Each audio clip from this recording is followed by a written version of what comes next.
আসসালামু আলাইকুম viewers, Adobe ফটোশপের আরও একটি টিউটোরিয়ালে আপনাদের স্বাগতম। আজকের টিউটোরিয়ালে আমি আপনাদের দেখাবো যে কিভাবে আপনারা এরকম নষ্ট বা ময়লা ডকুমেন্ট যুক্ত ছবিকে কিভাবে আপনারা পরিপূর্ণ একটি লুক অথবা স্পষ্ট ডকুমেন্টে রূপান্তর করতে পারেন। সেটি করতে হলে আপনি প্রথমে যেটি করবেন, আপনারা দেখতেই পাচ্ছেন যে আমার যে সামনে যে পেজটি রয়েছে, পেজটি হচ্ছে ব্ল্যাক অ্যান্ড হোয়াইট। যদি আমি ব্যাকগ্রাউন্ডের ময়লাগুলো রিমুভ করে দিই, সেক্ষেত্রে আমি প্রথমে যেটি করব, কন্ট্রোল অল্টার শিফট ইউতে চেপে পেজটিকে ব্ল্যাক অ্যান্ড হোয়াইট করে নিলাম। তারপর আমি যেটি করব, কিবোর্ড থেকে কন্ট্রোল এল চেপে আমি লেভেলসের এই ডায়ালগ বক্সটি ওপেন করে নিব। নেওয়ার পর এখানে যে হোয়াইট পয়েন্টটি রয়েছে সেটির উপরে ক্লিক করে আমি যেখানে ডাস্ট রয়েছে সেটির উপরে একটি ক্লিক করে দিব। ক্লিক করে দিলে দেখতে পারলাম যে আমাদের ডকুমেন্টটি পূর্বের থেকে কিছুটা স্পষ্ট ডকুমেন্টে রূপান্তর হয়েছে। তারপর আমি ওকে করে এখান থেকে আমি ক্রপ করে নিলাম।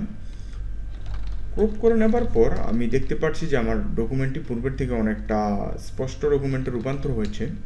তো এখানে একটু লেখাগুলো আমরা কালার করে দিব। লেখাগুলো কালার করতে হলে কিবোর্ড থেকে কন্ট্রোল এল চেপে আবার ডায়ালগ বক্সটি ওপেন করে নিব।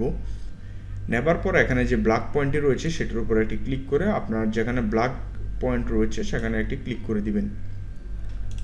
তারপর ওকে করলে দেখতে পারবেন যে আপনার লেখাগুলো পূর্বের থেকে স্পষ্ট হয়ে আসছে। তো আমি পূর্বে রিমুভ করেছিলাম ব্যাকগ্রাউন্ড এবং এরপরে আমি লেখাগুলোকে একটু কালার করে দিলাম।